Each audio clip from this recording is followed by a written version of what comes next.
Hello everybody and welcome to this week's video on the Resto Saga Classic Car Restoration YouTube channel. And this week we're back at the Toylander. If you haven't been following so far, this is the Toylander 1 build. I'm building this for my wee son. This is sort of an ongoing project at the minute. This is episode number 4 and the 3 prior show a bit of a build up to where we are today. Today is going to show you a bit of work in progress. This is internal rear wing panel, and what I'm doing at the minute, as you can see, I've already got the batten frame already cut and drilled and screwed in. All these are countersunk, and trying to keep it nice and neat. So what I'm going to do is, because I've confirmed that these are all the right size, I'm going to take them off and then glue them on with this stuff here. This is Type Bond 2 premium wood glue, and as you can see, it's for interior and exterior, and it's water resistant. I'm quite keen this vehicle will be usable in all weather, even if it gets left outside, so that's why I'm using marine ply. Yes, it's a bit more expensive, but hopefully it'll last a few years longer than if I just use normal MDF or normal ply. Some offcuts lying there, and this is the rear panel. And I think I'm glad to say now that I have all the panels cut out. The big sheet of ply that had been sitting here beside my own Land Rover is gone. So nice to see a bit of progress. I'll bring you around the other side. Sorry for the wind noise. There's some more panels there stacked up beside my Land Rover, ready to go.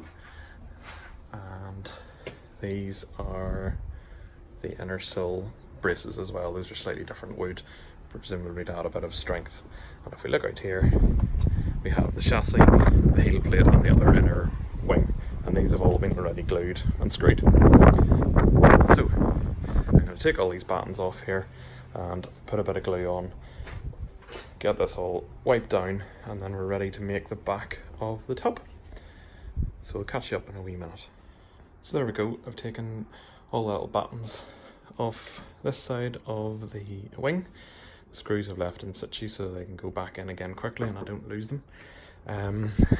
These particular screws are 4mm by 30mm and they're zinc plated.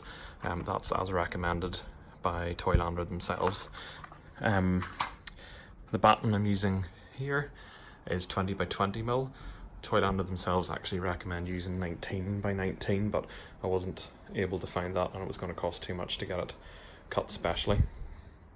So this is a full length of 19 by 19. You might be wondering what this smaller stuff is. I originally went to buy the batten, wanted to buy the 20 by 20, came home with this, and then realised it was 15 by 15 and had already cut a length before I realised, so bit stupid on my part. So I now have a length of cut 15 by 15, but I'll be that's 15 by 15 mil, by the way, so I'm sure I'll be able to use it for something else, but quite significant difference between these two, and I doubt half a mil in each direction is going to make too much of a difference. This here is about 70mm by 20, and unfortunately my local timber yard would only sell me at half length, so I had to buy an 8-foot length. But I've cut my two sill inners off that, and I already have them pre-drilled, as you saw down the side of the Land Rover. So that's some of the other timber I've been using. Currently the bill, I'll put it up at the end of the video, I think it's sitting about 120, 150 pounds ish, but I'll work it all out and I'll put it at the end of the video so you can keep a track of how much this is all costing. So I'm going to put a bit of glue down and screw these back on and wipe them down. So that's my glue on for each of the battens. Always important to keep the nozzle of the glue bottle wiped clean. I've just been using a damp cloth, and once all the excess is squeezed out, whenever I put the battens back on, I'll wipe them down and that'll be nice and neat. So I've put the battens back on. As you can see, the glue is squeezing out there, and I've actually managed to get some on my drill as well, and my finger. It really does go everywhere. So just going to give this a wipe down, and I'll catch you in a minute when I'm ready to tell you about the next bit. Okay, so here you have the chassis, the heel board and the two rear inner wings. And what I'm going to do now is put the heel board along here, put the 2 inner wings here and here, and that should be the start of the rear tub. So this is quite exciting. Finally getting to take the Toylander from a 2-dimensional object up to a 3-dimensional object. Not really sure if I showed you this chassis in detail. All battened out round as per the plans. This slot here I believe is for the handbrake. I have to double check that. There's holes drilled here and here. That's for some cabling, I believe, because the battery goes in the front and the motors go in the back. I'm still learning, so if I'm wrong, please do tell me. These cutouts here and here is for the motor drive, as the motors sit in the rear underneath the seats. And these 2 holes here are for vents. And then this is the handbrake. So if that must be handbrake, then that must mean that that's the throttle. So there you go. The circles have been quite tricky to cut out. I've done those actually with jigsaw and I'm quite happy with how they've come, really.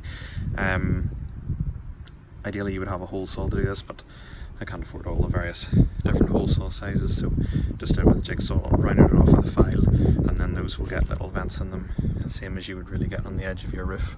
70mm plastic vents, and I'll paint them to be the rest of the colour, same colour as the rest of the Land Rover.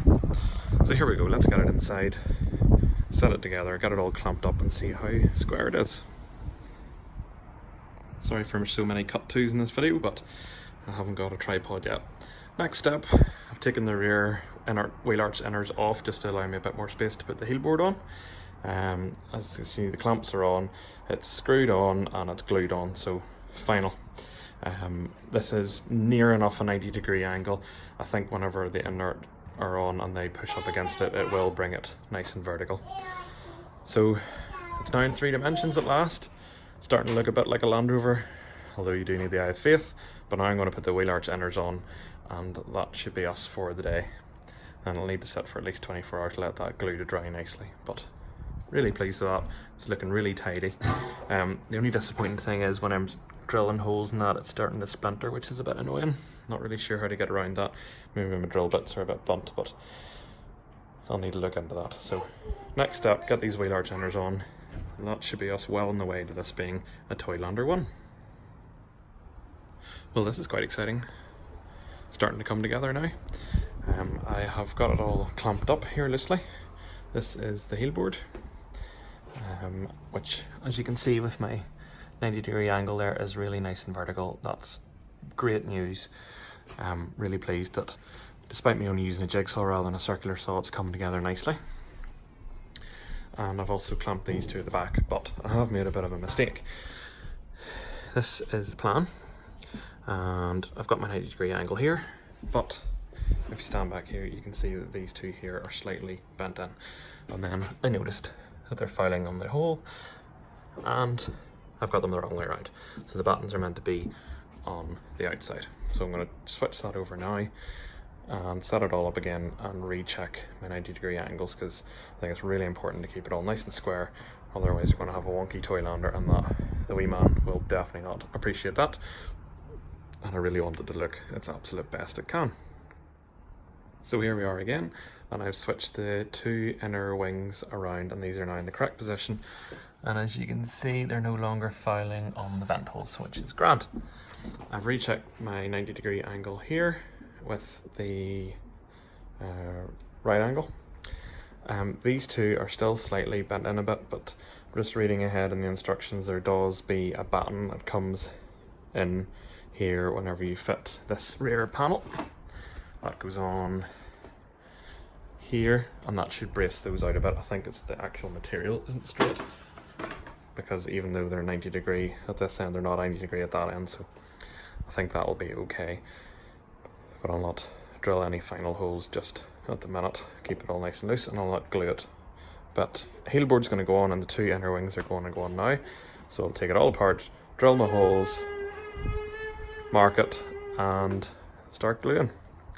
And you'll catch up in a wee second. And there we go. That is the rear tub started on the Land Rover, and I think we're really starting to make some progress. 2 inner wings are on, heel plate is on, all joints are screwed and glued. I'm quite happy that they're all at 90 degrees, I've checked that. These 2 here are not quite 90 degrees, but there is still a bit of movement for when I put the rear panel on. The two side panels, which incorporate the wings, the doors, and the front and rear wings, they're off my brother-in-law's, who is a joiner, so he's going to router in the curved edge in the Land Rover, which corresponds to this here on my own Land Rover. So he's going to router that in, as well as cut the 15-degree angle at the top of the bulkhead so that the windscreen lies slightly raked back, as it should. And also there's a wee routered edge in here, presumably to stop fingers getting pinched whenever the windscreen moves. So progress there as well. There's another view. Really pleased with this. I'm glad to finally make some visible progress. Once I get the side panels back, get them attached, I think it'll really notice the difference, and put the bulkhead on, we'll be making good headway. Other than that, I still have quite a bit of the marine ply left, and I know there's a trailer that can be built to match this, so I think that'll be the plan. I'll use the remainder marine ply to make the wee trailer. All my cutting out is done now, as far as I know. I just have the rear tailgate to get, but annoyingly that's in 4mm ply. Unless I can find a cut off somewhere, I'm going to have to buy a whole sheet of 8x4. So the only thing I can think of using the excess for is to make door cards for my own Land Rover if I can find 4mm marine ply. So there you go, Toylander 1 build, episode 4. If you've enjoyed that, hit the subscribe button. You can follow along. There was a playlist in this, and if you want to make your way back through the previous episodes, this is the first real episode where I've shown you as I work along. They seem to be proved quite popular. Coming soon will be a Morris Minor buyer's guide. Just need to get good weather, such as today, in which to make that video, and other guest videos, guest cars, appearing soon in the channel too. So keep tuned, lots of exciting things coming.